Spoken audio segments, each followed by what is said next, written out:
I'm very pleased to be interviewing Stacey Lynn Schulman, who is Chief Research Officer for the TVB. Correct. Stacey, thank you for your time today.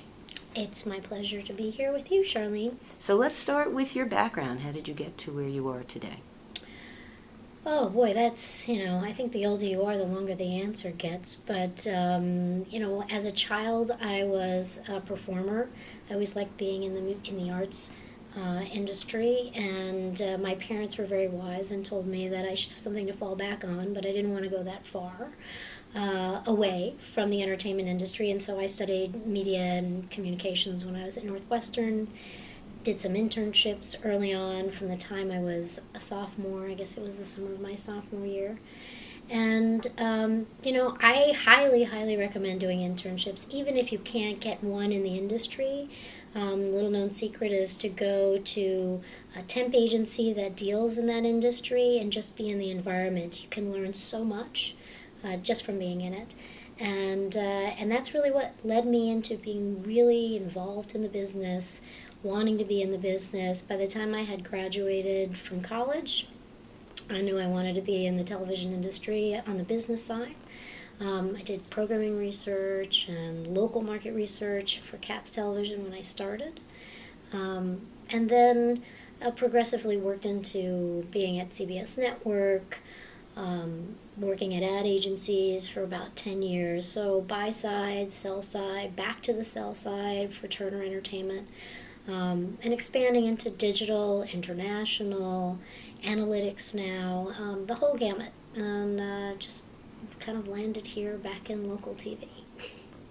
So, Stacey, tell us about your internships. What kind of internships were you able to do?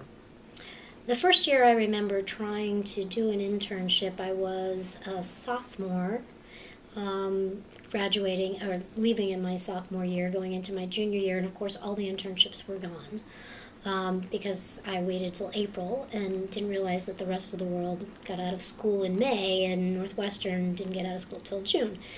In any case, I ended up going to a temp agency that worked within the entertainment and music industries and doing an internship for Sony Music, which was terrific because it was the late 80s, and music was still a very big industry. I worked in the CBS BlackRock building. It was great.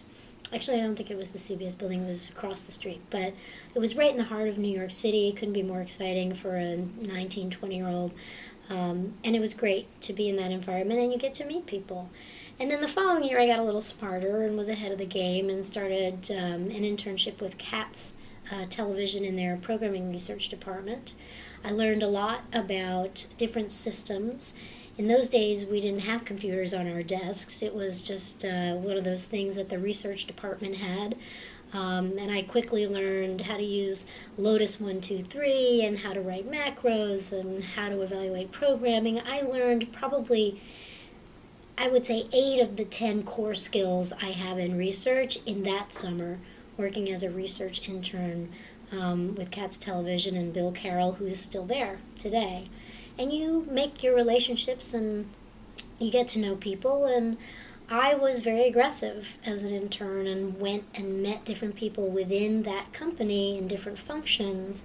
And by the time I finished my internship, I had made a relationship with some of the salespeople, knew I was going to come back and work for them the next summer and continue in different departments with that organization until I graduated. So I had almost 2 years of experience by the time I graduated college. Stacey, you have about 10 years of experience working at the ad agencies. Mm-hmm. How would you say their role is changing in this new environment with digital and all of this other coming forward? I worked in the agency world for 10 years, and I've probably been out of it for about 7 now. And it has changed monumentally since I've been there. My perspective of, how we used to do business, trading in media, still talking about reach and maybe, nodding to the fact that we needed to look at segments of the population is completely different. They will be the arbiters of big data. They will be collecting data.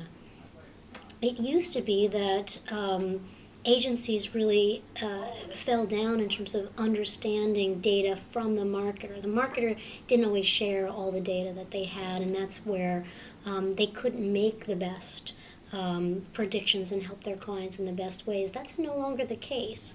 Marketers are now invested in helping agencies get to the answers they need to because they have to.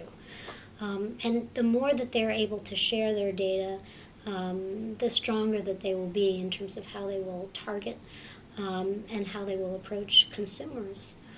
So it's a very different place, I think, in the agencies today. It's much more driven by analytics from a research perspective than it used to be. And I think there's a bit of caution in there, in that we can't always trust analytics to do the whole job for us. I think we're at an inflection point right now where we have very smart analytics people who really know how to work with data and data sets. And we have very smart traditional market, and I say traditional with caveats, market researchers in the industry who know how to sample populations, who know how to make predictions based on good data, who know what good data is. And so I think the danger is that we let the analytics completely take over, and we don't always look over our shoulder and make sure the data we're using is good, clean data that's predictive, projectable, and can help us make the best decisions. Sometimes bigger isn't always the best. It's really a hybrid of those two skill sets that we need, and I think the agencies that figure that out will win.